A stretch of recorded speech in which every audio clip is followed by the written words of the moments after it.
नमस्कार मंडळी. आज आपण अशा एका विषयावर बोलणार आहोत जो आपल्या सगळ्यांच्या अगदी जीवाभावाचा आहे. तो म्हणजे आपलं स्वतःचं घर. आज जगातला कुठलाही माणूस असू दे, अगदी श्रीमंत असो वा गरीब, प्रत्येकाला एकच वाटत असतं की आपल्या घरात सुख शांती नांदावी, चार पैसे यावेत आणि घरातल्या माणसांच्या चेहऱ्यावर कायम हसू असावं. पण हल्ली गडबड काय होती माहितीये का? आपण सुखाच्या आणि समृद्धीच्या मागे बाहेर धावत राहतो. पैशाने सुख विकत घ्यायला बघतो. पण खरं सांगू का, सुख आणि समृद्धी ही काय बाजारात किंवा दुकानात मिळणारी वस्तू नाही, की पैसे टाकले आणि विकत घेतली. ती तर आपल्या स्वतःच्या घरात, आपल्या माणसांच्या प्रेमात आणि आपल्या रोजच्या साध्या सोप्या सवयींमध्ये दडलेली असते. आपण घरात कसं वागतो, कसं बोलतो आणि घरचं वातावरण कसं ठेवतो, यावर लक्ष्मीची कृपा ठरते. म्हणूनच आज मी तुम्हाला अशा 7 साध्या सोप्या आणि लय भारी कडक गोष्टी सांगणार आहेत, ज्या जर तुम्ही रोजच्या जीवनात अगदी नेमाने पाळल्या तर तुमच्या घरातली कटकट कायमची दूर होईल. घराला घराची माया लाभेल आणि आनंद आणि पैशाची कधीच कमतरता भासणार नाही. हे अगदी लिहून घ्या. नंबर 1. सकाळची सुरुवात हसत मुखाने आणि प्रार्थनेने करा. मित्रांनो, म्हणतात ना, जशी तुमची सकाळ उगवते तसाच तुमचा पूर्ण दिवस जातो. पण हल्ली आपली सकाळ कशी होते? डोळे उघडल्या उघडल्या मोबाईल हातामध्ये येतो, नाहीतर घरात कोणाची तरी चिडचिड, कटकट आणि ओरड सुरू होते. खरं सांगू, जर दिवसाची सुरुवातच अशी गरम डोक्याने झाले तर पूर्ण दिवस चांगला कसा जाईल? म्हणूनच सकाळी उठल्या उठल्या आधी त्या भगवंताचे, निसर्गाचे आभार माना की देवा, आजचा हा सुंदर दिवस बघायला मला जिवंत ठेवलंस. खूप खूप आभार. उठल्या उठल्या घरात आरडाओरडा करण्याऐवजी मोबाईलवर एखादं शांत गाणं, देवाचं भजन किंवा एखादा मंत्र अगदी कमी आवाजात लावा. तो सूर घरात गुंजला नाही की घरातली मरगळ आणि नकारात्मकता पळून जाते. जेव्हा आपल्या घराची सुरुवात अशी गोड, शांत आणि पॉझिटिव्ह एनर्जीने होते, तेव्हा घरातल्या प्रत्येकाचं मन प्रसन्न राहतं आणि घरात दिवसभर आनंदी आनंद नांदतो. नंबर 2. मुख्य दरवाजा आणि घर स्वच्छ ठेवा. आपल्याकडे जुनी माणसं नेहमी सांगायची की ज्या घरात स्वच्छता असते तिथेच लक्ष्मी राहते. आता मला सांगा, आपल्या घराचा जो मुख्य दरवाजा असतो तो काय फक्त आपल्याला आत बाहेर करण्यासाठी असतो का? अजिबात नाही. तो दरवाजा म्हणजे आपल्या घरात येणाऱ्या चांगल्या ऊर्जेचं, सुखाचं आणि पैशाचं मुख्य प्रवेशद्वार असतं. मग हे प्रवेशद्वार कसं असायला पाहिजे? एकदम चकाचक. रोज सकाळी उठलं की आधी आपला मुख्य दरवाजा आणि उंबरठा झाडून पुसून स्वच्छ ठेवावा. तिथे कचरा किंवा चपलांचा पसारा अजिबात ठेवू नका. आणि संध्याकाळच्या वेळी जेव्हा तिन्ही सांज होते तेव्हा त्या उंबरठ्यावर एक दिवा नक्की लावा. दिवा लावल्याने घरातला अंधार तर दूर होतोच, पण मनालाही एक वेगळीच शांतता मिळते. घरातली जुनी अडगळ, धूळ किंवा कचरा जसा आपण रोज बाहेर काढून टाकतो, तशीच मनातील नकारात्मकताही बाहेर फेकून द्या. जेव्हा दरवाजा स्वच्छ आणि उंबरठा प्रज्वलित असेल तेव्हा सुख आणि समृद्धी तुमच्या घरात आनंदाने चालत येईल. नंबर 3. एकत्र बसून किमान एक वेळेचे जेवण करा. मित्रांनो, आजकालचं जग लय धावपळीचं झालंय. बघा, घरात 4 माणसं असली तरी प्रत्येक जण आपापल्या मोबाईल मध्ये मान घालून बसलेला असतो. एकाच घरात राहूनही माणसामधलं बोलणं हरवत चाललंय. पण एक गोष्ट कायम लक्षात ठेवा, खरी समृद्धी ही बँकेतल्या पैशाने नाही तर घरातल्या माणसांच्या प्रेमाने मोजली जाते.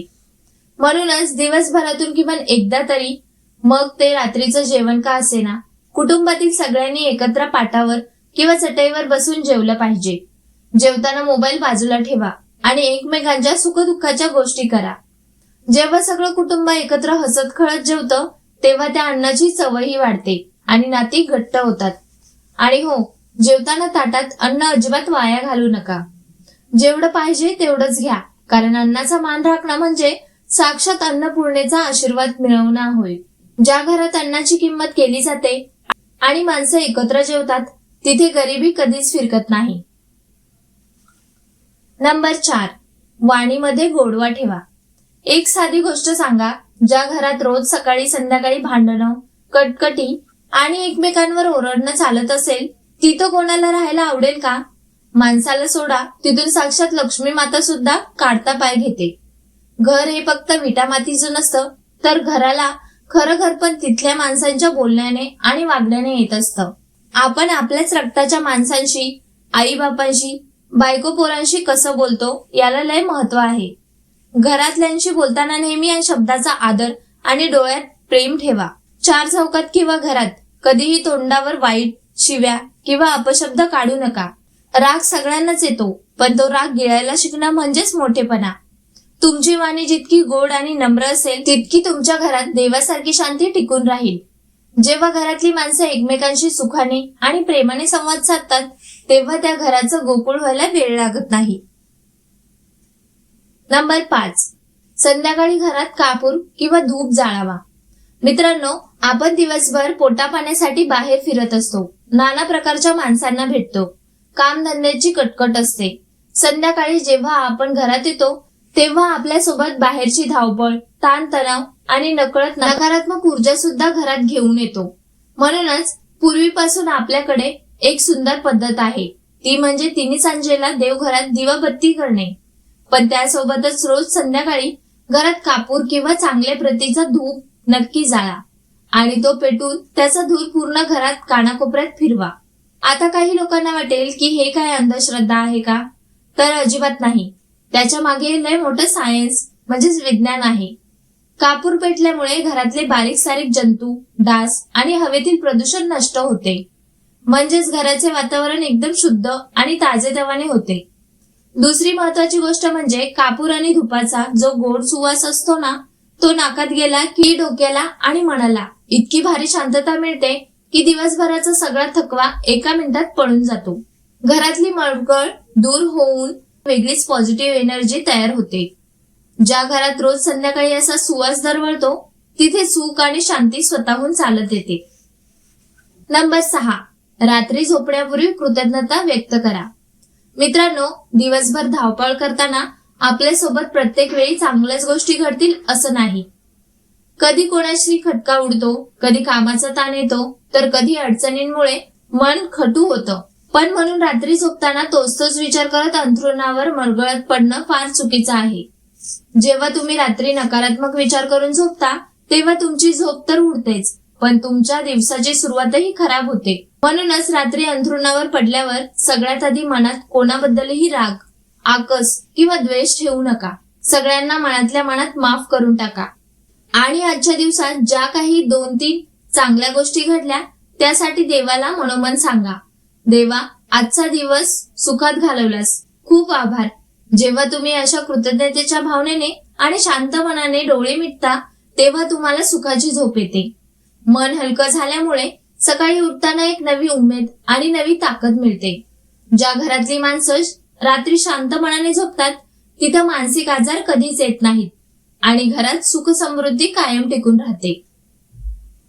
नंबर 7, कमवलेल्या पैशातून काही भाग गरिबांसाठी किंवा सत्कर्मासाठी वापरा.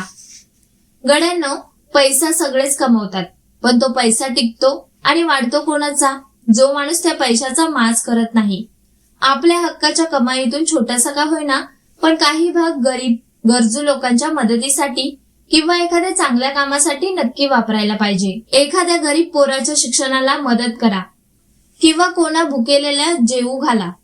पैशाची श्रीमंती ही बँकेतल्या आकड्यांवर नाही तर तुमच्या दातृत्वावर ठरते. ज्या घरातल्या पैशाला गरिबांचे सुस्कारे नसतात तर दुवा असतात त्या घरात लक्ष्मी माता कायमची मुक्काम ठोकते. पैसा येतो आणि जातो, पण तुम्ही केलेले सत्कर्म तुमच्या घराण्याला पिढ्यानपिढ्या सुखी आणि समृद्ध ठेवतं. हे कधीच विसरू नका. तर मित्रांनो, घर विटा मातीचं किंवा सिमेंटचं असलं तरी चालेल, पण त्या घरात राहणारी माणसं सोन्यासारखी असायला हवीत. आज आपण ज्या गोष्टीवर बोललो त्या करायला बाजारातून 1 रुपयाचीही वस्तू विकत आणावी लागत नाही. त्यासाठी लागतो तो फक्त आपला एक छोटासा निश्चय आणि मनातलं प्रेम. पैशाने आपण गादी विकत घेऊ शकतो पण झोप नाही. बंगला बांधू शकतो पण त्यातली सुख शांती नाही. सुख समृद्धी ही आपल्याच हातात असते. आजपासूनच या साध्या गोष्टी आपल्या घरात पाळायला सुरुवात करा. मग बघा तुमचं घर कसं आनंदाने हसायला लागेल आणि घरातली कटकट पळून जाईल. जर आजचा व्हिडिओ तुम्हाला आवडला असेल तर व्हिडिओला एक लाईक करा, आपल्या जवळच्या माणसाला शेअर करा आणि चॅनलला सबस्क्राईब करायला विसरू नका. धन्यवाद.